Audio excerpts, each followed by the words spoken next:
Hi everyone, my name is Julia and I'm a youth and climate analyst within UNDP's Youth Global Team based in New York. Welcome to the third episode of UNDP's Youth Climate Tour, a dialogue series, this time focusing on Malaysia after the first two episodes focusing on North Macedonia and Rwanda.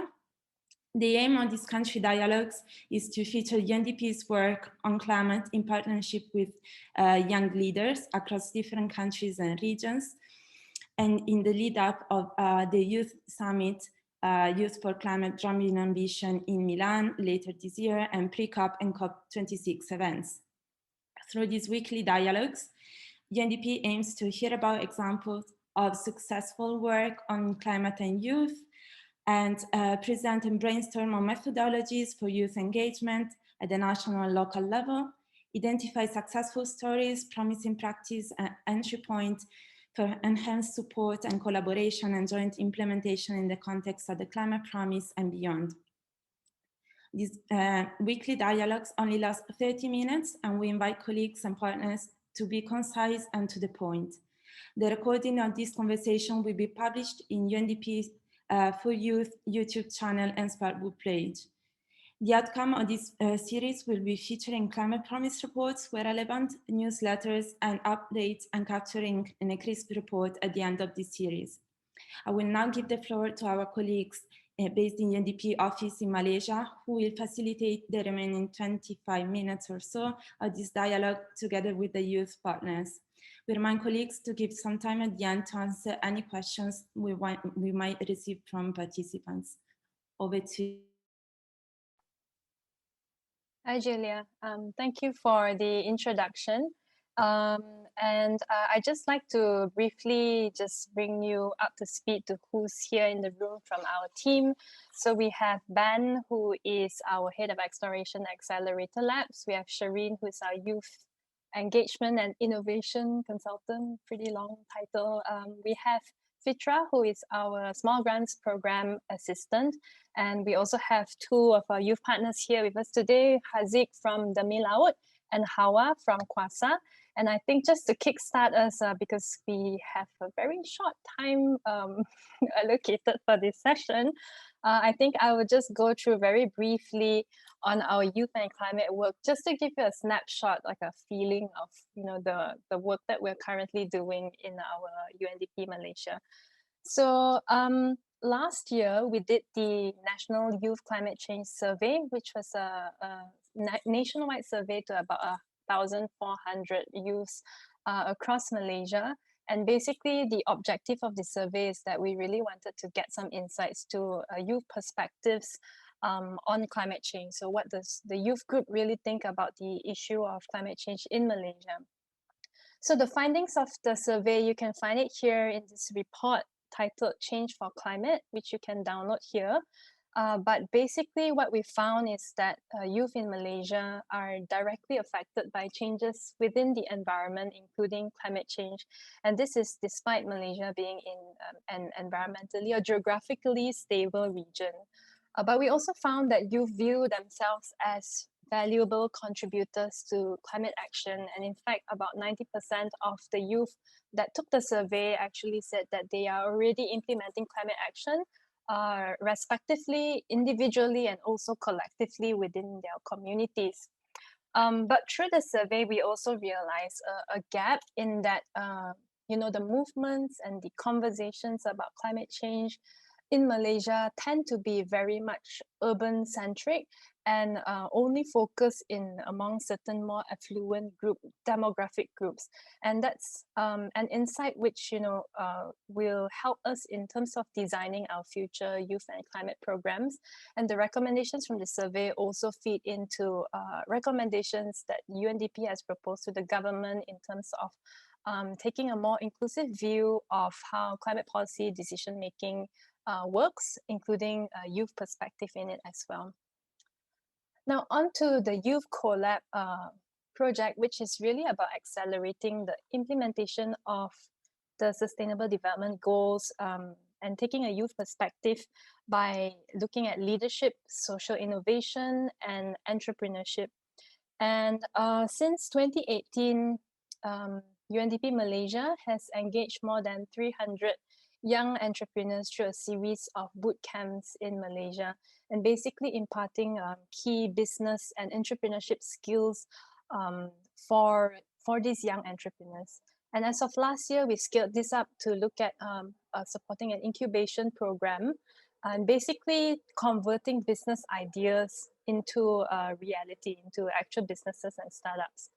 And we're proud to say that roughly 50% of these social entrepreneurs under Youth Collab are working on topics related to climate change, environmental sustainability, and energy efficiency. And through Youth Collab, we've really provided like a platform for youth empowerment and entrepreneurship.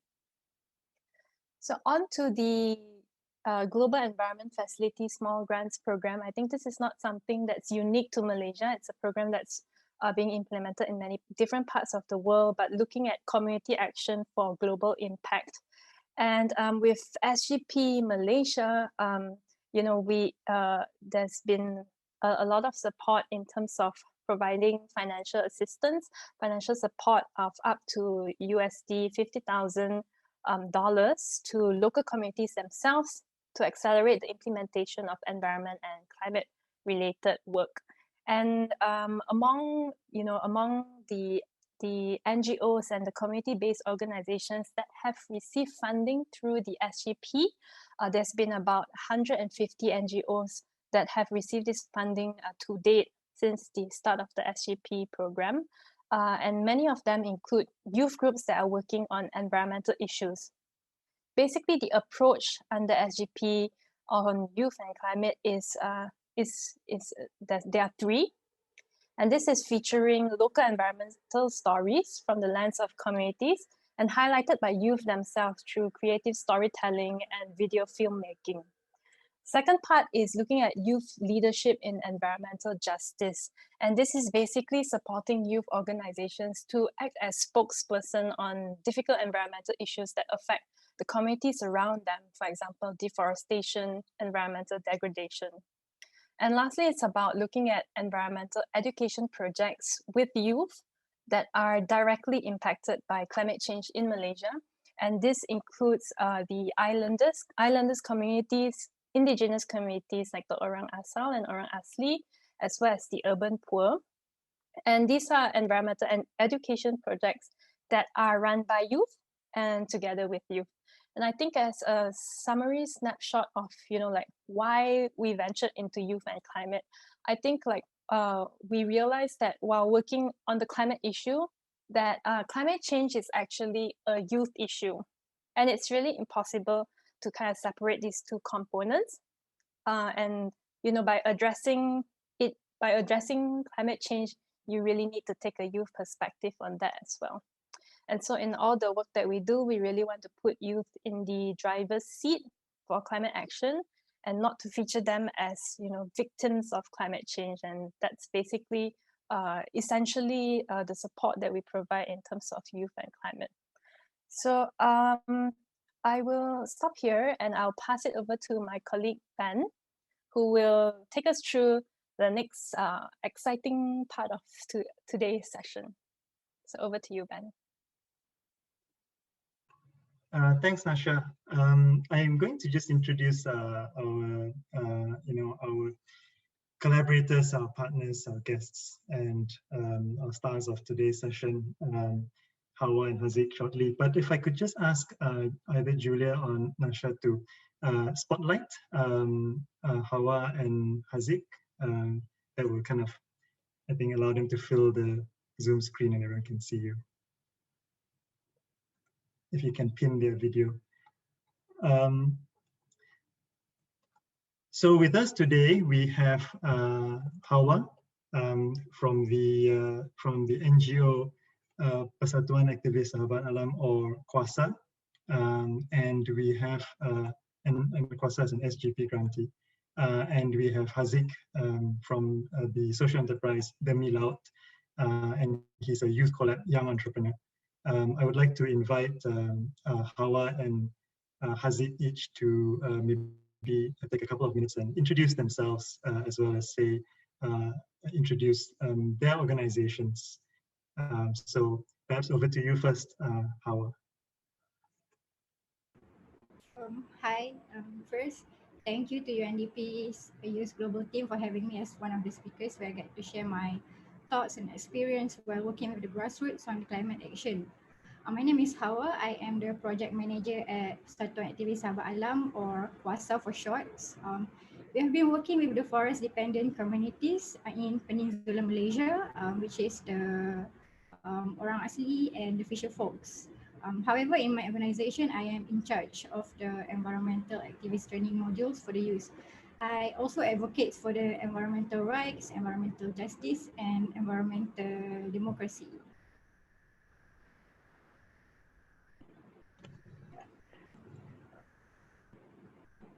Thanks, Hawa. Over to you, Haziq. Hi, thanks, Ben. Hi, I'm Haziq, and I'm a social entrepreneur running the Mill Out. It's a social initiative engaged by Brick Engineering Solutions, where we aim to innovate and modernize the traditional fisheries collaboratively. So we've been providing tools and innovations and technologies to apply into the supply chain of traditional fisher people and transform them towards having a value chain, allowing them to govern not only their own problems, but even after that, they could help us to govern the food security and the marine environment together. Thanks again. Thanks, Haziq. I mean, just a bit of geography. Malaysia is basically, two parts of a country separated by sea in the middle. Haziq's work takes place on the Bornean side of Malaysia, so on the eastern side, of the South China Sea, in a state called Sarawak. Is that right, Haziq?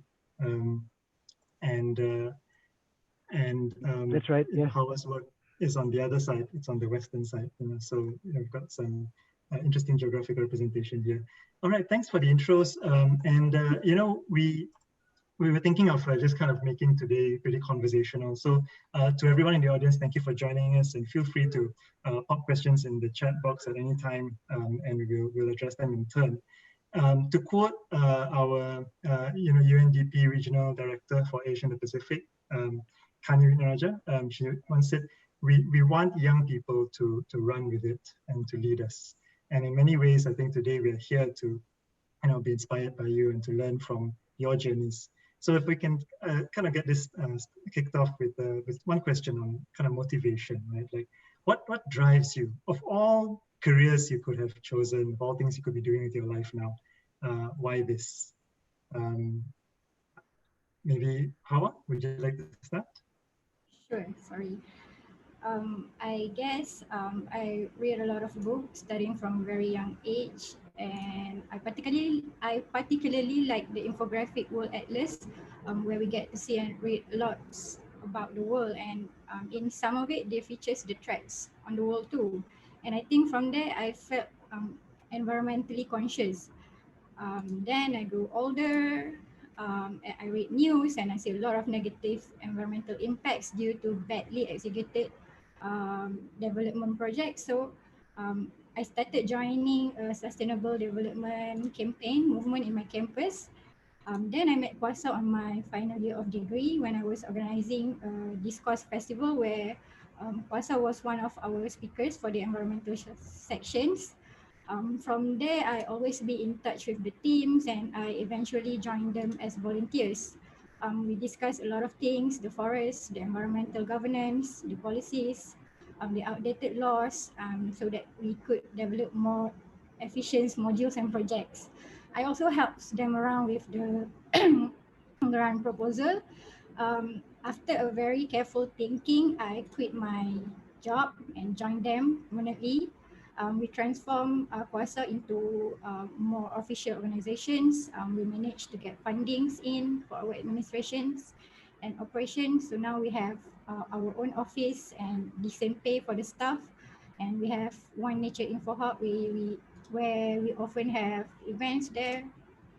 So that's one of my motivations. Thanks, Hawa. What about you, Haziq? Yeah. So they say curiosity kills the cat. But if we want to take it nicely, it's amazing how wordplay can just change the idea. I think I was intrigued across the whole journey. It all started when I met the late Pachino, a close family friend who was a fisherman himself. But he was really innovative. He's always looking for ways to try to improvise his work and then trying to apply it across to others. We had an understanding to work together to try to bring the idea to see if there's other ways to make it work. Coming as a mechanical engineer, designing materials, and systems and machines is just something that I'm always enjoyed to do or solve in a way. And through that journey, when we first begin, I realized that what are the pain points that the late Pachino had come across when he was trying to also work on the same idea. Let me ask you guys, if the fishes can't afford buying your products, would you say that no matter how much they need your product, would you assume that this is actually a bad business? I think we were lucky. We were being introduced by Shell, Malaysia, under their Shell Life Wire program, on the idea of transforming ourselves into a social enterprise. It was, I think, in 2017, where it was still fresh, and yeah, it was an interesting adventure. Trying to understand, trying to figure out what the problem is, minding the gap, going in from top to bottom and bottom to top, just getting a bigger picture on what we have to do to make sure that these problems could be solved. We realized that there's a wicked problem, and it involves how they are trapped in poverty, they are lacking of access to technology, and a lot more that we have now come up with different methods and different approaches that allows us to come up with some social innovations here. It's really interesting, I think, when you share. So I think there's this sense of a bit of legacy in that sense. How you joined Kwasa as a volunteer, and then later you joined the staff and helped them to build up into, as you said, what it is today. And Haziq, also this sense of kind of wanting to modernize, as you said, the traditional fishing industry. And I guess that kind of brings me to this question of, we look at your youth, right? You're young, and I'm sure that means a lot of things. So where do you see yourself? And maybe I'll throw this question to you, Haziq, first. What are some of the things that you think you bring to the whole picture of this of the fishing industry, the fishing landscape? Like, there's so much that you learn from the experienced fishers, for example. But what do you think you bring, being youth-driven, youth-led enterprise, as well as what do you think some of the disadvantages or challenges you face may be? And yeah, let's ask that question to you, Haziq, first, and then we come to Hawa. Sure, thanks, Ben. I feel like out there, the world is just constructed with problems and probably solutions.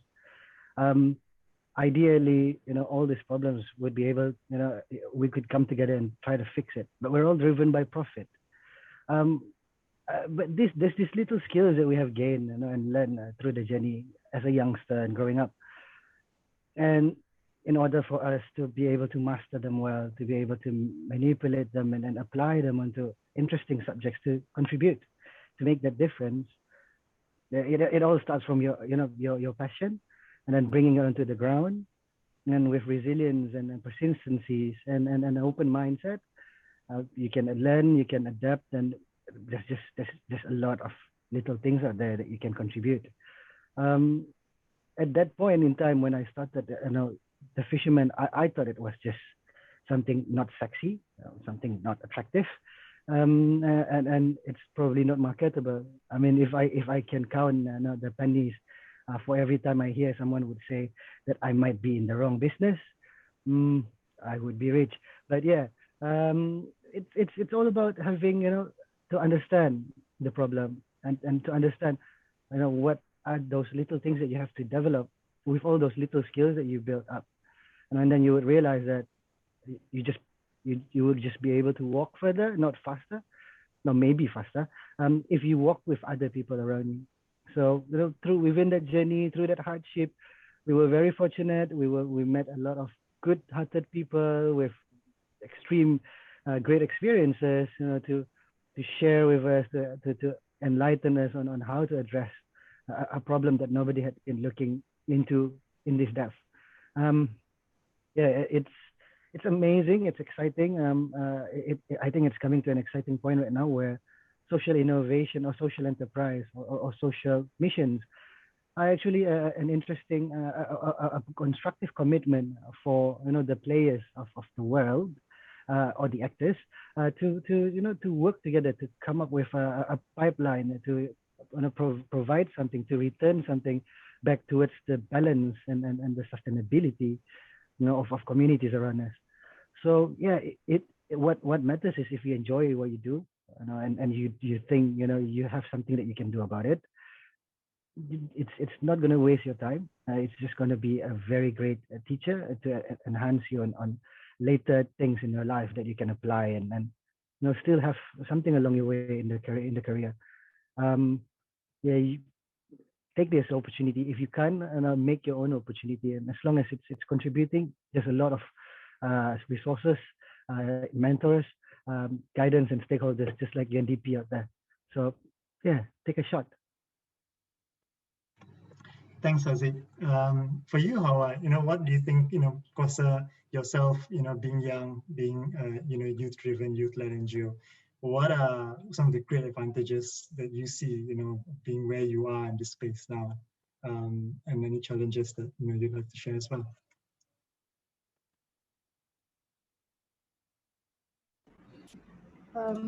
I think one of the one of the perks of being a youth-led and youth-driven organization is that we are very relatable to most of our target beneficiaries, which are the grassroots and the youth.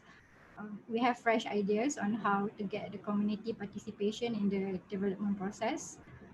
We click very well with other youth organization as well. And so we collaborate so that we have plenty of resources to make discourse on the environmental rights, justice and democracy easier to access. And it is also easier to comprehend, of course, with the embrace of technologies. The disadvantages, as much as we are trying new, fresher ideas, these ideas are not often came out successfully. It wasn't a failure, but it wasn't what we expected for. So when this happens, not only we have wasted our resources, it also affects our mentally and emotionally. But we always pick ourselves up again lah. How do I see myself contributing? And with our community participation trainings, right now we have more indigenous and fisher folks communities participating in the development process, and more of them are representing themselves in the public hearings. With the resources that I have by working with many other activists in the environmental areas, I could say that we all have bringing the environmental campaign into perspective. Like previously, the environmental campaigns and message in Malaysia are very generic, like save our forests, save our trees, save our tigers. They knew our environment need help, but they don't know we need help from who, from what, and what are the main drive what are the main drive causing this. But right now we have a more perspective campaign for certain issues like deforestation, like what are the causes, who's causing it, why is it legal for us to cut that many trees, so what deforestation leads to, and why are the indigenous rights are violated by the deforestation, and why are the democracy processes in the development decision making are so poor. So by working with others youth-led and youth-driven NGOs, we managed to put the environmental campaign and message into perspective, and Right now, we have more people started to think critically about the development process with this specific and perspective campaign on the ground. That's it. Thanks so much, Hawa. I think that's very inspiring. You know, when I look back, I remember when I was studying and all that as well. As you said, some of those generic environmental messages, and it would have been so cool if you guys were around, you know, then. But it's never too late for me to also be involved in all this. I'd like to, you know, kind of address some of the questions that have come up in the chat box, and I hope I haven't missed anything out. But there's a question here from Zaina. Yes, we know you've raised your hand and also you popped a question in the chat box for Hawa. So Zaina, over to you. Thank you so much for the recognition. I just have a little question for Ms. Hawa. Ms. Hawa, you said that you work for environmental rights, environmental justice, and environmental democracy. So I would really like you to explain what those terms mean for a learning opportunity. It would be a learning opportunity for me. So thank you. Okay, then do we have time for me to explain all the three things? Yes, I think so. I mean, I know you can keep us here for an hour for the full lecture, but give us a teaser, you know, and I think, you know, it'd be great if I think anyone wants to catch up with you after this and have the longer conversation. But yeah. Okay, basically the environmental right is what is one of our basic human rights, which is often neglected by those who have powers over us.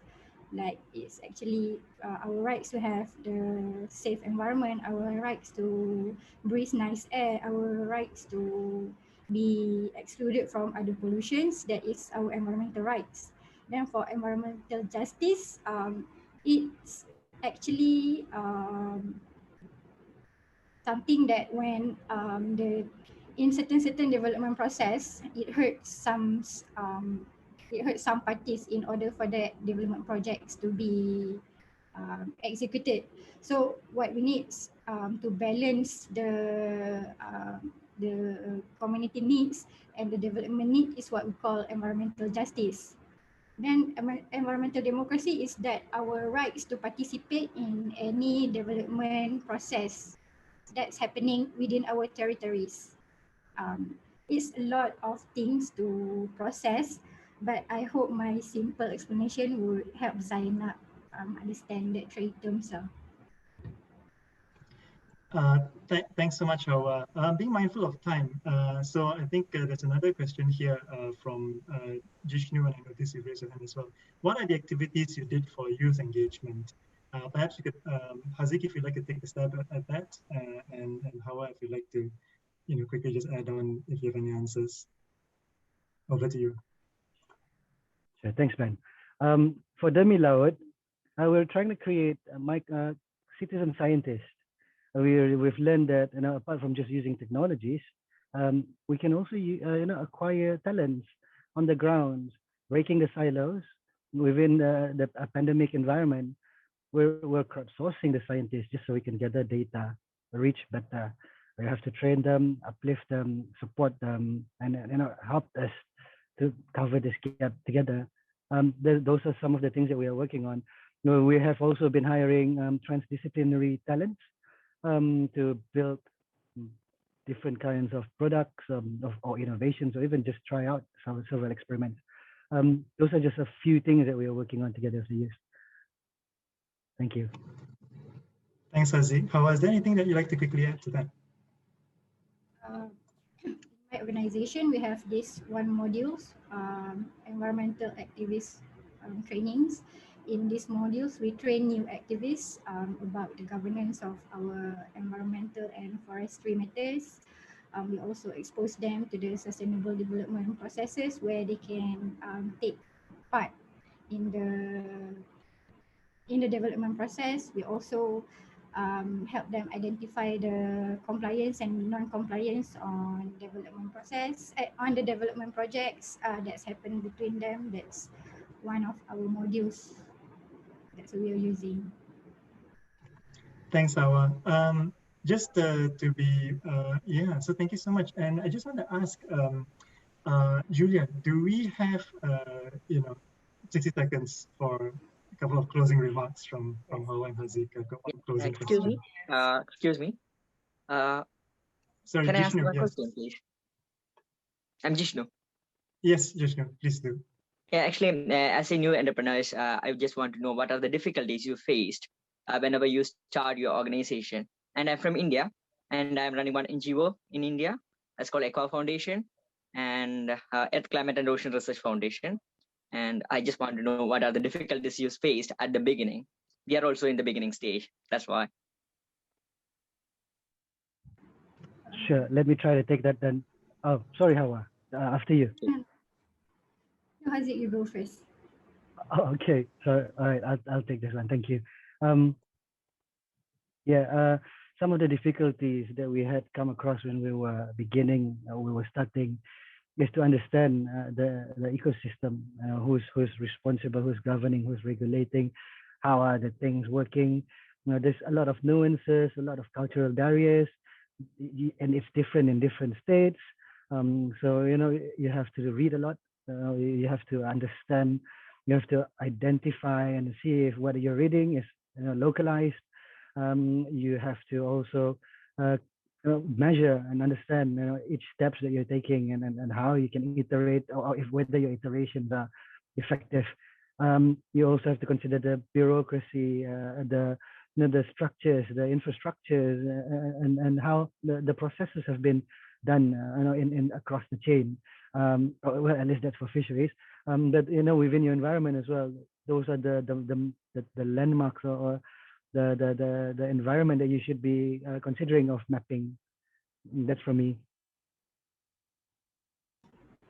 What Haziq said is a legit concerns and difficulties. But apart from that, when we are just building up Puasa, we face the most difficulties that I think I've ever faced is like to shape this organization into something more formal, because before we just like issue based. If there's issue, then we just react to that. So after we get together and discuss, so we reach to a decision that we must have concrete modules and project for us to address these real issues happening on the ground. Then when we have all the projects, then we must also have the funding. So we also had to learn how to learn proposals, how to do pitch, how to get money in. I think that's also a legit difficulties in managing a NGO from the beginning. Once you had get a hold of that, then it's all gonna be very easy to navigate. Thanks so much, Haziq and Hawa. Would it be okay if we shared your contacts with the attendees if they wish to carry on this conversation with you? They could. Sure, no problem. Yeah, definitely yes. It'll be fine. Great. I think maybe Nasha you could share that in the chat, and So I think but we're out of time. I think in closing. Perhaps we could just have a very quick reaction from both of you, one-liner. What does the future look like in 10 years? What is a sign that you have succeeded in your mission? What does that future? This is a bit of a surprise, I know, but yeah, 10 years from now, what does the future look like? A future in which you have succeeded in your mission, in your team's mission. For me, in 10 years, I would think of myself successful if the environmental literacies are becoming a normalization, like people talk about environmental issues, they know about the environmental governance, they are aware of their environmental rights. And so when they are very equipped of all this information, they would definitely would help the environmental be justice.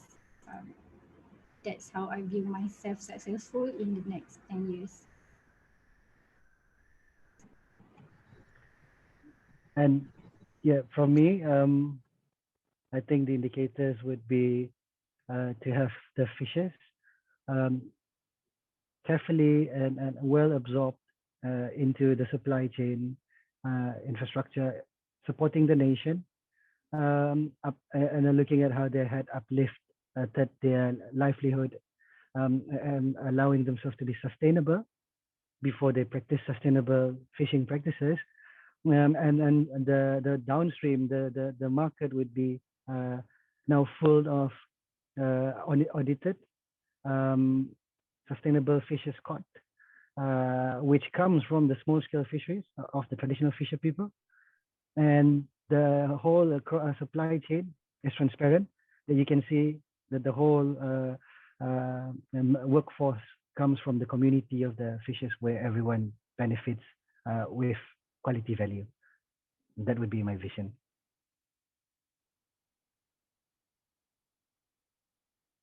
I think those are both very vivid visions and fantastic way to end this half hour. So thank you both Hawa and Haziq for sharing with us. It just went by so quickly.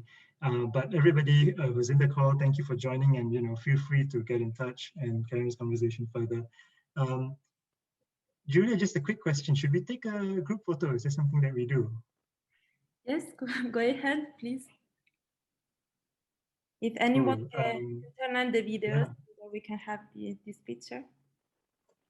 Sure. If anybody would like to join us for this kind of quick photo. And at the same time, just a quick reminder that we have a next episode coming up next week, focusing on Honduras. And in a few weeks, we will have Sao Tome and Principe and Panama joining the conversation, and South Africa as well. We just need to confirm some of the dates, but you can check on the Spark Blue page. I shared the link in the chat box. And thanks again to all participants. So if we're ready for the photo. Perfect. So if those with cameras on, just hold on and look into your cameras. And 1, 2, 3. There's 2 screens, so just keep holding on. I don't know which screen you're on. 1, 2, 3. Great. Nasha, would you like to flash the last slide? The closing, and we'll part with this image. Yeah, sure, Ben. Thank you so much again to the Global Youth Team, Julia, Noella, for hosting us today. And shout out to Savi. Savi, I think you're in the room from the Bangkok Regional Hub, and to all colleagues from Malaysia who have joined us today. I'm really sorry if we missed anyone out, but yes, I mean, I think this is what a few familiar names. So we just like to make a very quick plug for something that's on the horizon, the Youth Environment Living Labs, or YEL, that is starting between UNDP and UNICEF here in Malaysia. And it's really about localizing climate narratives and the challenges, giving voice to local indigenous models of nature and the environment. I think a lot of work that resonates with what Hawa and Haziq shared. And also in the long term, strengthening this ecosystem of actors to enable environmental leaders like Haziq and Hawa to thrive, be in the near future and beyond. So yeah, we'd like just on that note, thank you for all the support. We'll be yelling soon and our voices will be heard. Thank you. Amazing, thank you. Thank you, Ben. Thank you, everyone. Thank you. Bye-bye. See you next Thank you. Bye-bye, James. Bye-bye.